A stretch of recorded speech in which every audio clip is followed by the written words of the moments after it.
I saw this really fun video on Brett Contreras and Gary Vee's Instagram called Underrated, Overrated, and I wanted to do one with all things fat loss, all things fitness related.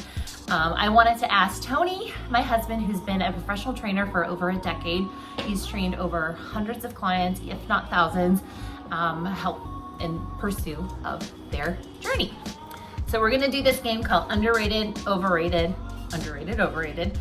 And just because we deem something as overrated doesn't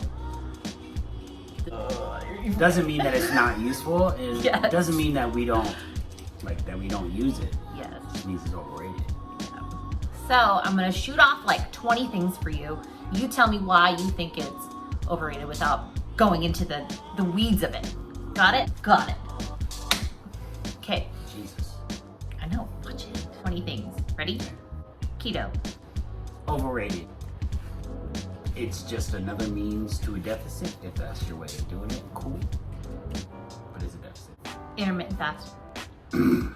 Overrated. It's another means to a deficit. If that's your way of doing it, cool. I think the best progress will be had when you take in protein multiple times a day. Protein bars or shakes? Protein bars, super overrated, because how many times have we seen them turn out to be bullshit? Whey isolates can be very useful. However, I think I would lean towards overrated because you don't have to have it. You can do food. Vegan diet. For moral reasons, yes. For health reasons, no. So since we're doing fat loss, I'm gonna go with overrated. Cardio. I think it's properly rated. It's misunderstood. I think that people think they can eat whatever they want as long as they jump on the elliptical for 30 minutes at level 0. But we're gonna go with, for fat loss, I think it's overrated because it's actually a very small slice of the pie. However, it's very good for you, so you should do cardio, but we're gonna go overrated. Full body workouts. Underrated. I think that the bros in the gym get a little hung up on what the split is in training this muscle group, that muscle group. You can actually get a decent amount of volume doing a full body. I don't think it's utilized enough in the gym. Beef. Beef. Food from a cow. Underrated. I think that most people think it's unhealthy, and it's not unhealthy. I think maybe you don't want to overdo it. It's probably the best protein for building muscle and recovery. So I think more people should not avoid beef.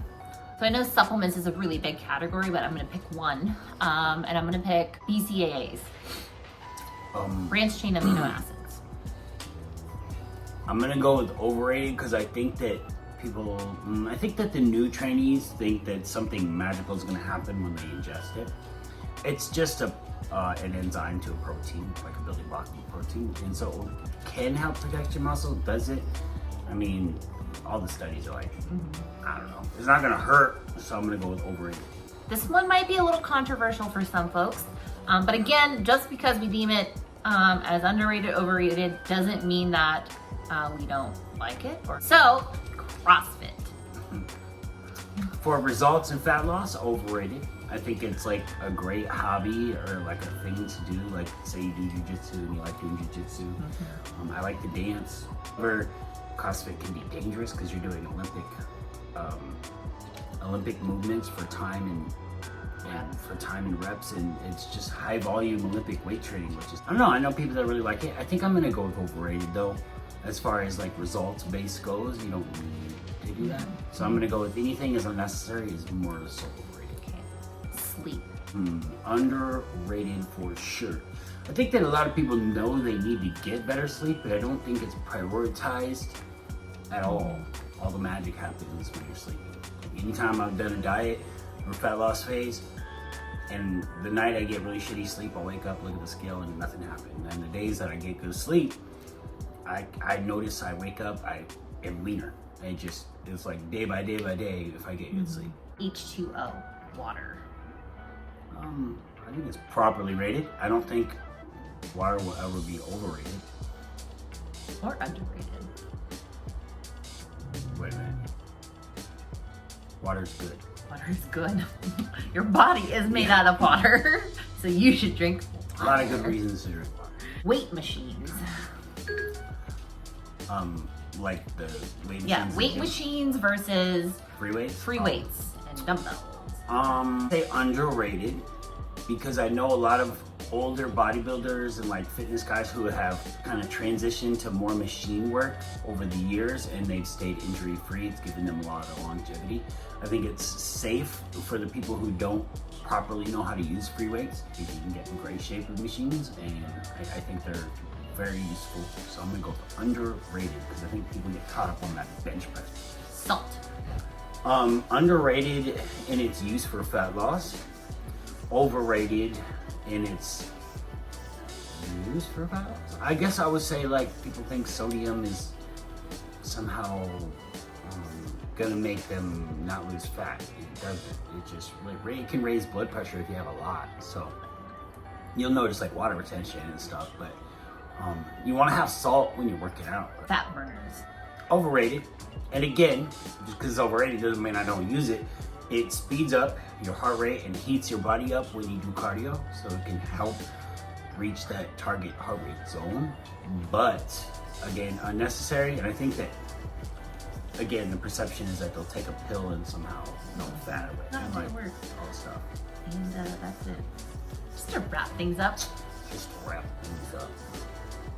what's the one tip of advice you would give to anyone starting where they feel like they don't know where to start?